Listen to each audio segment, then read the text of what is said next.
बुद्ध पूर्णिमा अर्थात बोलचाल की भाषा में भगवान बुद्ध की जयंती।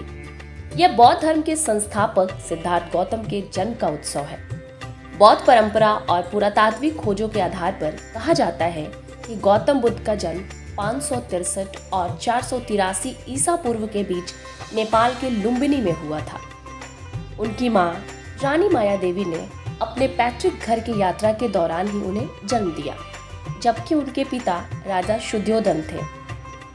माया देवी मंदिर, इसके आसपास के उद्यान और 249 ईसा पूर्व का अशोक स्तंभ लुम्बिनी में बुद्ध के जन्म स्थल का प्रतीक माना जाता है। कई सारे देश जैसे थाईलैंड, तिब्बत, चीन, Korea, Laos, Vietnam, Mongolia, Cambodia और इंडोनेशिया सहित कई दक्षिण पूर्व एशियाई देश, साथ ही साथ भारत, श्रीलंका, नेपाल, भूटान और तिब्बत भी इस दिन को बड़े हर्ष और खुशी के साथ मनाते हैं। यह बुद्ध के जीवन और शिक्षाओं का जश्न मनाता है तथा करुणा, अहिंसा और सजगता के सिद्धांतों पर जोर देता है। इस दिन अनुयायी प्रार्थना करना और उदारता का अभ्यास करना जैसे अनुष्ठान करते हैं। बुद्ध पूर्णिमा बुद्ध द्वारा प्रदत्त की गई शाश्वत बुद्धि और ज्ञान की याद दिलाती है और भक्तों को आंतरिक शांति और आध्यात्मिक जागृति के लिए प्रयास करने के लिए प्रेरित करती है। इस दिन बौद्ध धर्मावलंबी विहारों में एकत्रित होकर एक लंबे बौद्ध सूत्र का पाठ करते हैं, जो एक धार्मिक समारोह के समान माना जाता है। ऐसा कहा जाता है कि बुद्ध ने ज्ञान प्राप्ति के बाद अपना पहला उपदेश भारत के लोकप्रिय बौद्ध तीर्थ स्थल सारनाथ, उत्तर प्रदेश में दिया था। हर साल वहाँ एक बड़ा मेला आयोजित होता आया है।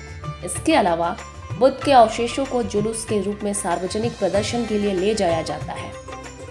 बौद्ध श्रद्धालु बुद्ध मंदिरों में जाते हैं, प्रार्थना करते हैं, मोमबत्तियां और अगरबत्ती जलाते हैं और साथ ही साथ भगवान की प्रतिमा को फल और मिठाइयां भी चढ़ाते हैं। लोग आमतौर पर सफेद कपड़े पहनते हैं, मांसाहारी भोजन नहीं खाते हैं और खीर बांटते हैं, क्योंकि बौद्ध कथाओं के अनुसार इस दिन सुजाता नाम की एक महिला ने गौतम बुद्ध को दूध से भरा एक कटोरा दलिया भेंट किया था।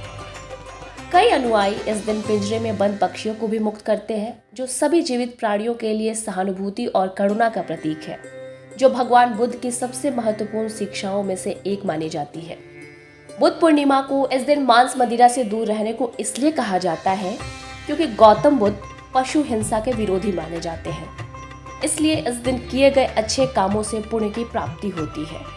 कहा जाता है कि इस दिन पीपल के पेड़ के नीचे दीपक जलाने से सभी मनोकामनाएं भी पूर्ण होती हैं। जिन लोगों पर शनि की 7.5 या ढैया चल रही है, उन्हें भी ऐसा करने से लाभ मिलता है। इस दिन पक्षियों को दाना खिलाने से घर में सुख और समृद्धि भी आती है। ऐसे में बुद्ध पूर्णिमा की आप सभी को ढेरों शुभकामनाएं।